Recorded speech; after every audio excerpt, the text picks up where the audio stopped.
have given us excellent information in reference to some of the issues faced by many of the young people involved in public education today. And I think that Ms. Hughes, you can give us some information about your background and your education and what you think about this whole idea of going from from prison to from school to prison. Let's talk about it from that perspective. Okay, my name is Hughes, and I am a senior in high school, but the road to actually be a senior has not always been easy. I have always been faced with conflicts and obstacles to get over, and let's just say the school system has not made it easy for me.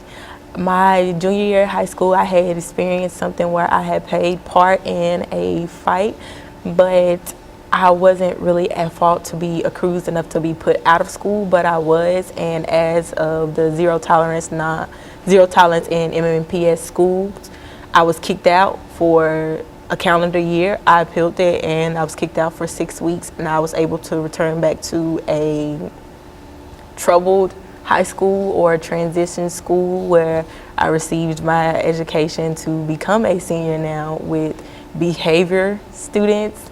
And I just didn't like the way that I was placed. Like, it wasn't right. It was like they moved me from being a IB honor student to taking standard classes. Do you find, Ms. Fatuga, her story familiar in terms of these transitional schools and transitional kind of situation? Say something in reference to that.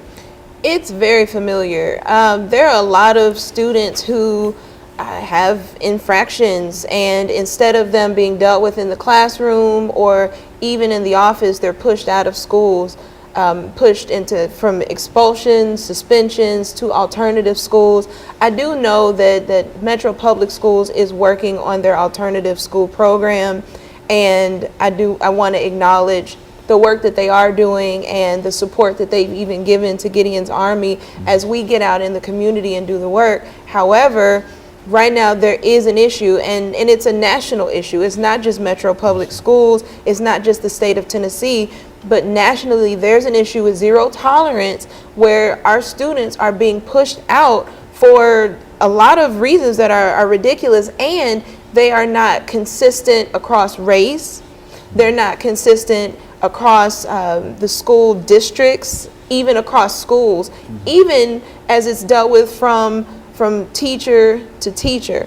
What the research does say is that kids are funneled out of the classroom and into the office at an unfair rate.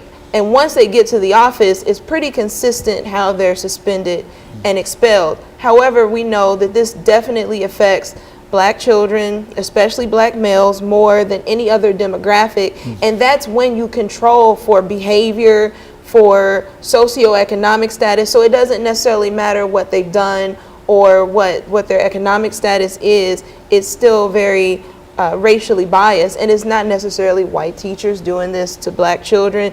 It's just an issue where our boys are being funneled out of the school. In this case, Ms. was caught up in that same system, which is unfortunate. Like she said, she was an IB student. I was involved at that time. I looked through the accounts that other students had written where they said she did not do it or she tried to stop the fight, that it had nothing to do with her, and still they wanted to suspend her for a calendar year, and she would have been suspended for a calendar year had we not appealed it. And even with the appeal, we got a 6 weeks, and I think we really should have taken it to one more level, but you know, that's parental decision. Do you find that that is general, the suspension for that period of time, for a calendar year, and how detrimental from your own experiences can that be to a student?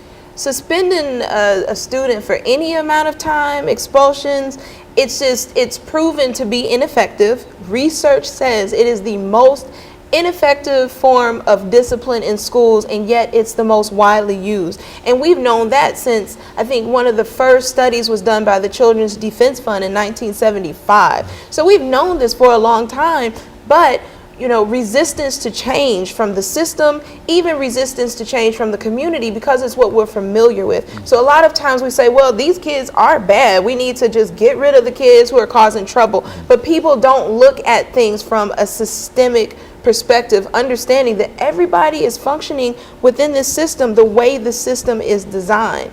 And so we really have to take apart what's going wrong in this machine so that everybody and everything functions, so that our young people, all of our young people, not just the black students, not just the white students, but so that everyone is successful. And so, Pastor Walker, looking at from your own experiences, how would you assess some of the things that are happening to our young men, especially? Because I think that while certainly Ms. Hughes' example is what happened to a female, but what about some of the young men that are caught up in the same kind of transitional kind of suspension kind of thing? Dr. Haney, I would imagine that it's happening in even greater numbers when it comes to the young males. I think they have the greatest incidences. I don't have the stats on that of being kicked out of school. They call them expulsion. I call them kicked out. Because when I got kicked out of school, I was kicked out of the school system. I had no chance to go get an education. As a matter of fact, I went into the military, went into the Navy, and ended up with a GED through OIC after I got out of the Navy. Those were options that were available to me then. You throw a child out of school now, the options are limited, the peer pressures are there, then they get caught up in gangs and all kind of different other things. And that's the whole design of the system, to funnel them out of the school system into a negative setting somewhere away from the school system. You run into a lot of young black males, especially